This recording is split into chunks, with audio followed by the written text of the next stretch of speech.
Hello guys, how are you.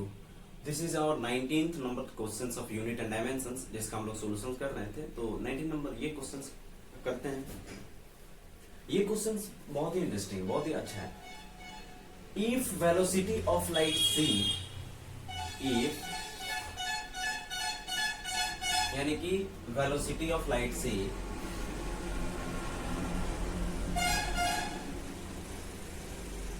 velocity of light c, gravitational constant g, gravitational constant g, Planck's constant h, Planck's constant h, be chosen as the fundamental units। इनको किस में लेना है? These are not fundamental units. These are derived quantity. These are derived units. जो ये है ना velocity of light, ये fundamental units नहीं है। G भी क्या है? Fundamental units नहीं है। Planck's constant भी क्या है? Fundamental units नहीं है। यदि नहीं है, यदि derived units है, तो इन सभी का पहले dimensions आप लीजिए। ये velocity of light क्या होता है? L t to the power minus 1। G क्या होता है? G का यदि remember है तो राइट कर दीजिए यार, आप निकाल सकते हो। जी का क्या हो जाएगा? 6.67 into 10 to the power minus 11 newton metre square पर किलोग्राम स्क्वायर। यहां से निकल जाएगा। न्यूटन क्या होता है? ml t to the power minus 2 l square and kilogram m to the, यानी कि m to the power minus 1 l to the power 3 t to the power minus 2। तो इसका डायमेंशंस क्या हो जाएगा? m to the power minus 1 l to the power 3 t to the power minus 2। ये हो जाएगा मेरा डायमेंशंस इसका, ठीक है। और प्लैंक्स कांस्टेंट का क्या हो जाएगा? प्लैंक्स कांस्टेंट जो होता है, इसका मान कितना होता है? 6.626 into 10 to the power minus 34 joule second. तो क्या हो जाएगा? जूल सेकेंड से आप निकाल लीजिए। एम जूल क्या होता है? ml square T to the power minus 2, और यहां से ये रहा, यानी कि ml square T to the power minus 1। ये मेरा किसका डायमेंशन हो गया? प्लैंक्स कांस्टेंट का। अब इससे तो मुझे कुछ मिलने वाला है नहीं, तो मुझसे क्या पूछ रहा है? Then find the dimensions of mass, length and time। यानी कि आपको चाहिए मास का, आपको चाहिए लेंथ का, एंड आपको चाहिए टाइम का। किसमें? न्यू सिस्टम में। यानी कि न्यू सिस्टम आपका कौन कौन सा है? ये। इन न्यू सिस्टम के फॉर्म में आपको मास, लेंथ एंड टाइम का डायमेंशंस निकालना है। तो आप कैसे निकालोगे? अब ये अननोन है तो कैसे निकालोगे? इक्वेशन से निकालोगे। यानी हमें मानना होगा कि there is our first equation, there is our second equation and there is our third equation.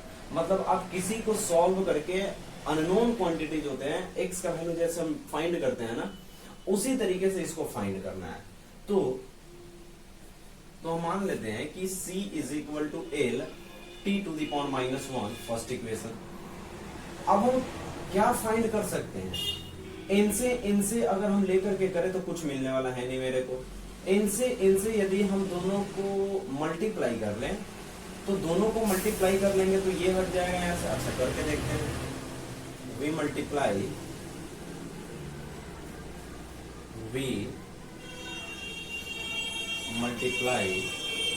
2m3। इन दोनों को जब मल्टीप्लाई करेंगे तो क्या मिलेगा? GH is equal to m to the power minus 1 l cube t to the power minus 2 m l square t to the power minus 1। जब इन दोनों को मल्टीप्लाई करेंगे तो कितना मिलेगा? GH is equal to m से m कैंसिल हो जाएगा, l क्यूब और l square l to the power 5 t square t to the power minus 2 और t to the power minus 1, यानी t to the power minus 3। ये आ गया। ये मेरा कौन सा है? ये मेरा फोर्थ इक्वेशन हो गया। अब मैं क्या करता हूं? GH और, यानी कि अब मुझे किसका निकालना है? या तो अब इन दोनों को इक्वेशन को सॉल्व करें तो या तो T का डायमेंशंस फाइंड कर ले, या L का डायमेंशंस फाइंड कर दे। यानी कि मुझे किसी ना कि अगर मान लीजिए कि ये x है और ये y है, ये x है ये y है, तो किसी ना किसी को तो वेरिएबल को एक कट करना पड़ेगा ना। या तो आप मल्टीप्लाई करके कीजिए या इसका स्क्वायर करके कीजिए, जैसे हो वैसे। यानी कि हम क्या करेंगे? डिवाइड करेंगे। It means l to the power, यानी कि we divide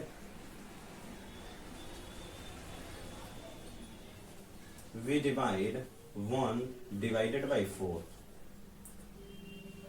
It means L t to the power minus 1 upon L to the power 5 t to the power minus 3 is equal to C upon G H.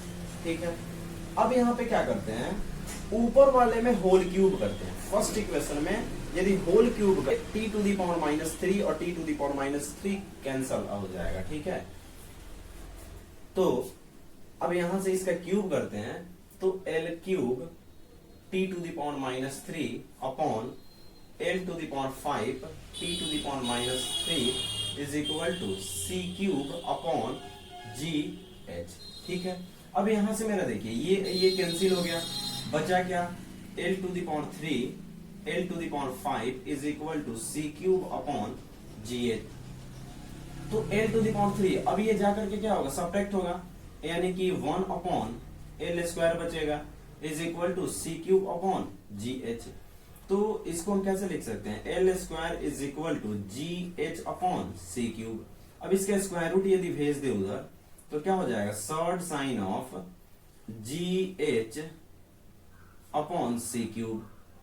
तो L का dimension क्या हो जाएंगे, G to the power 1/2 and H to the power 1/2 and C to the power यहां 3 है तो, और ये 1/2 यानी कि माइनस का 3/2।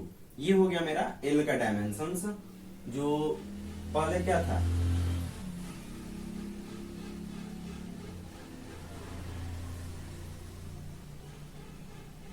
ये मेरा हो गया लेंथ का डायमेंशन। अब मुझे फाइंड करना है मास, लेंथ एंड टाइम। यहां तो लेंथ का मैंने डायमेंशन फाइंड कर लिया।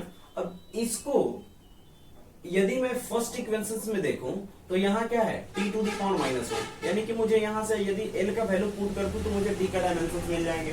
करके देखते हैं,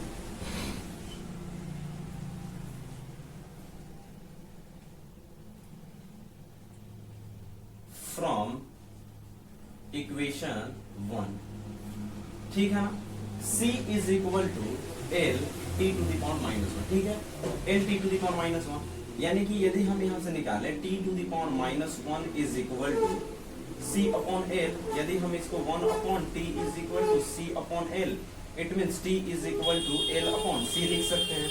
तो एल का डायमेंशन डायरेक्ट हम यहां पुट कर सकते हैं।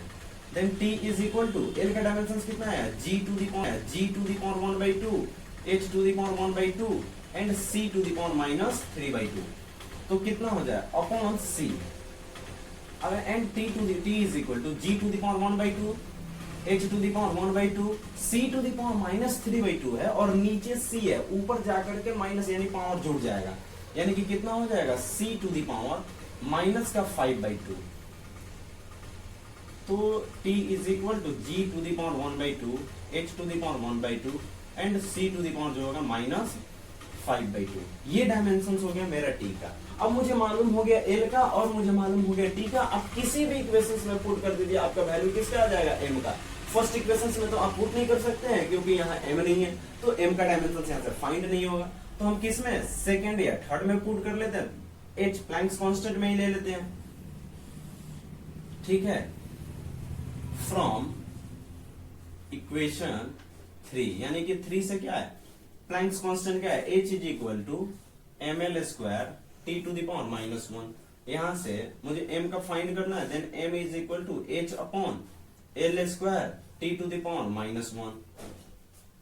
अब यहां we can write here h, m का l स्क्वायर और t का निकालना है ना मेरे को, तो यहां लिख सकता हूं मैं m is equal to h upon l square, t लिख सकता हूं, ऊपर पावर चला जाएगा तो प्लस में हो जाएगा।